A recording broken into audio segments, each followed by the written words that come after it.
So we'll be going over IRS Form 709 Schedule B, gifts from prior periods. So if you're completing IRS Form 709, you'll know that there are three parts, and then there are four schedules.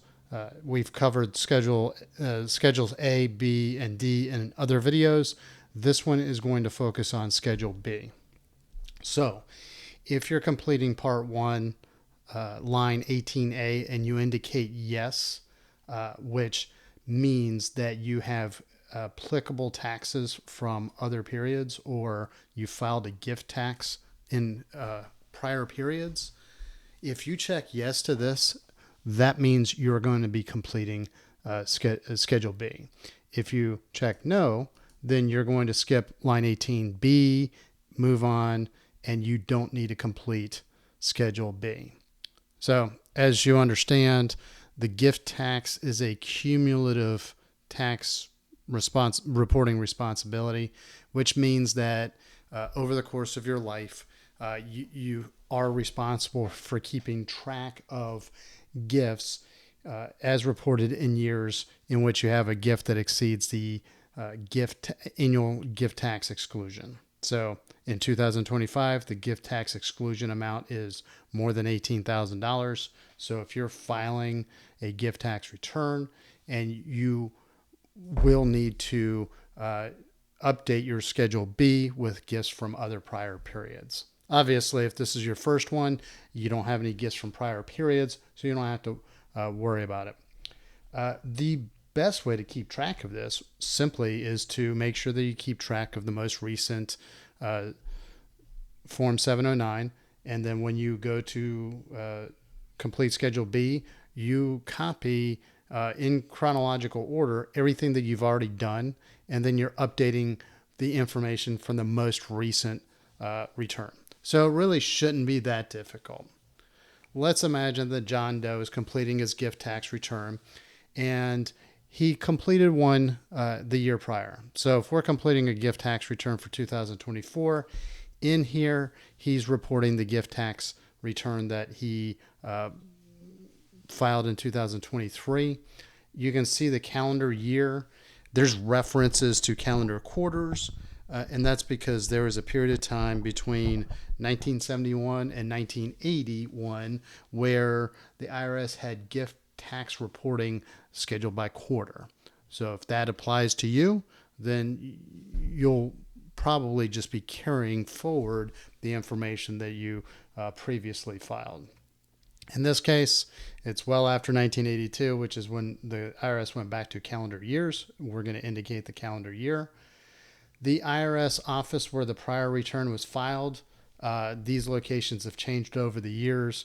The current location is that all gift tax returns get sent to Kansas City, Missouri. So this is the IRS office for Kansas City. Column C represents the amount of credit that was applied for gift tax periods after 1976. So according to the instructions, if it's anything less than $500,000, then you're going to simply put the amount of applicable credit against that gift tax return. However, if it's more than $500,000, then you have to complete a handy dandy worksheet that looks like this. So this is the instructions. Basically, you're going to go through these calculations to determine what you enter into that column C amount. And so you would enter this for however many years you need to do this. You can find this worksheet in the IRS Form 709 instructions. It's on page 16 of the most recent iteration, which is 2024. And then right after that that template, there are a couple of examples. So this one is 3 years of reporting after 1976. And then this happens to be a very similar scenario, but it's also got pre-1977 information reported and totaled up accordingly. So if your total prior gifts was $500,000 or more, you would be using this to calculate it. In our situation, it's nowhere close to that, so we're going to simply put $25,000. Column D, if you made gifts prior to 1977, then you would need to calculate the amount of specific exemption that applied. Again, we're not going to be completing column D for this one. So the total taxable gifts was $25,000, and we're simply going to total this up. So $25,000 over here, that's a $25,000 gift. So if there was any specific exemption for line 1, column D, where it was more than $30,000, that's not the case. So we just put in 0, and then we're going to total everything up. The total amount of taxable gifts for prior periods, $25,000. We're going to leave that here. We're also going to come up to part 2 of the Form 709 itself, and we're going to put that right here. So in a prior video, we had Schedule A.